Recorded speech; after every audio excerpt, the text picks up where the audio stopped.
ጌታችን አምላካችን መድኃኒታችን ኢየሱስ ክርስቶስ እውነተኛ የጽድቅ ፀሐይ ሲባል፣ ዲያብሎስ ደግሞ የጨለማው ወይንም የኃጢአት አበጋዝ ይባላል። ኃጢአት የክፉ ተግባር ውጤት ስትሆን ታዲያ አንዳንድ ሰዎች ኃጢአት ማለት ሰይጣን ማለት የሚመስላቸውም አሉ። ጥያቄ ቁጥር 1 ከሚከተሉት ውስጥ የኃጢአት ምሳሌ ወይንም አስረጅ ሆኖ የማይጠቀሰው የቱ ነው? ሀ ብርሃን፣ ለ ጨለማ፣ ሐመሩሃ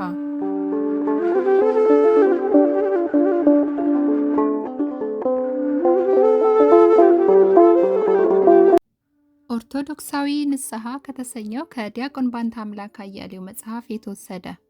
ስለ ንስሐ ስናስብ በመጀመሪያ ወደ አእምሯችን የሚመጣው ኃጢአት ነው። ምክንያቱም ንስሐ ከኃጢአት በሽታ ወይንም ሕመም የምንፈወስባት መንገድ ስለሆነችና የሰው ልጅ ኃጢአት ካልሰራ ንስሐ ስለማያስፈልገውም ጭምር ነው።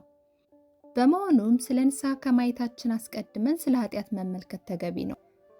ብዙ ጊዜ ኃጢአት የሚለው ቃል በአማኝ ሰው ጆሮ ሲሰማ ቀድሞ ወደ አእምሮ የሚመጣው የሚያስፈራና አስከፊ ግዝፍ አካል ያለው ፍጥረት ነው።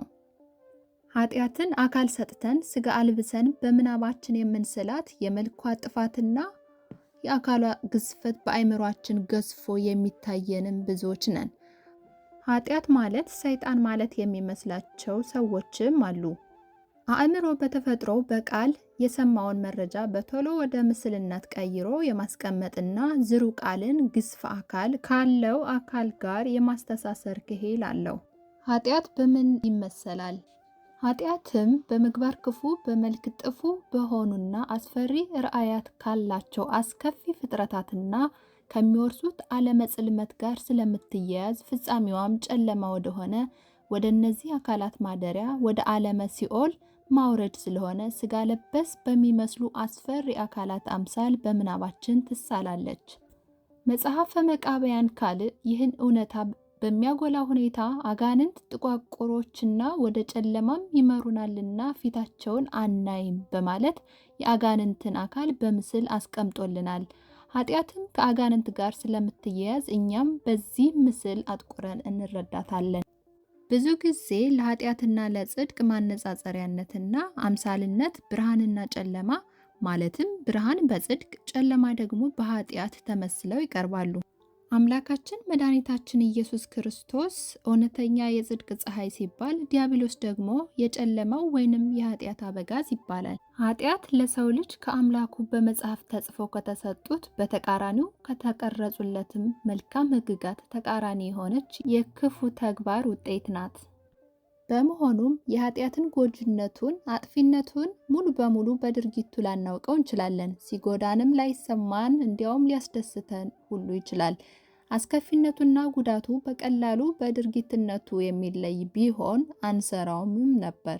ስለሆነም የኃጢአትን ጎጅነት በትክክል ለመረዳት የምንሰራውን ስራ ከአሁን ስሜት ስራ አልፈን የነገውን የተግባር ውጤቱን መመልከት ተገቢ ነው።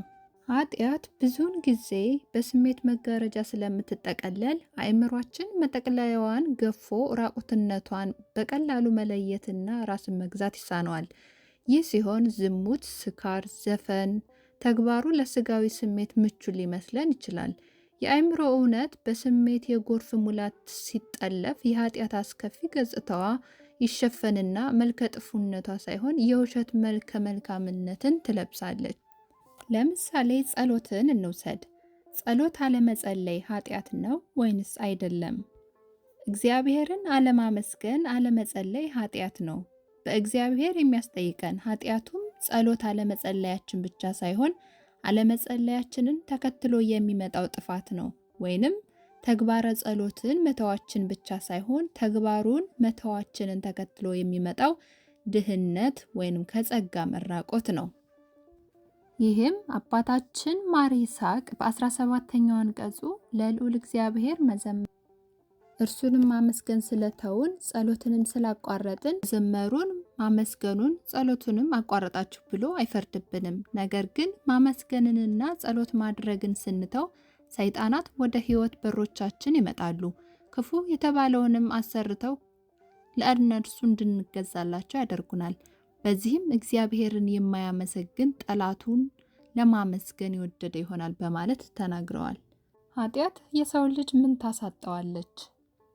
ኃጢአት የሰው ልጅ ሊያገኘው ከሚችል ጸጋ ያራቆተችው ብቻ ሳትሆን ሰው በመሆኑ የነበረውን ክብር ያሳጣችው ናት። የኃጢአት ቃላዊ ፍቿን ስንመለከት አንዳንድ አባቶች ያየነውን ያሳጣችን በማለት የሚተረጉሟትም ለዚህ ነው። የሰው ልጅ ኃጢአተኛ ሲባል የኖረውና አሁንም ግብሩ ሲከፋ ኃጢአተኛ የሚባለውም በኃጢአቱ ምክንያት ቅድስናውን፣ ማንነቱንና የእግዚአብሔር የጸጋ ልጅነቱን ስለምታሳጣው ነው። ይቆየን። አሁን ወደ ጥያቄ ሰዓታችን ደርሰናል። የመጀመሪያው ጥያቄ ከሚከተሉት ውስጥ የኃጢአት ምሳሌ ወይንም አስረጂ ሆኖ የማይጠቀሰው የቱ ነው? ሀ ብርሃን፣ ለ ጨለማ፣ ሐመሩሃ ህመም፣ መ ዲያብሎስ። የሁለተኛው ጥያቄ ኃጢአት የሰውን ልጅ ከምታሳጣቸው ነገሮች ውስጥ የማይመደበው የቱ ነው? ሀ ቅድስናውን፣ ለ ማንነቱን፣ ሐመሩሃ የጸጋ ልጅነቱን፣ መ መልስ የለም።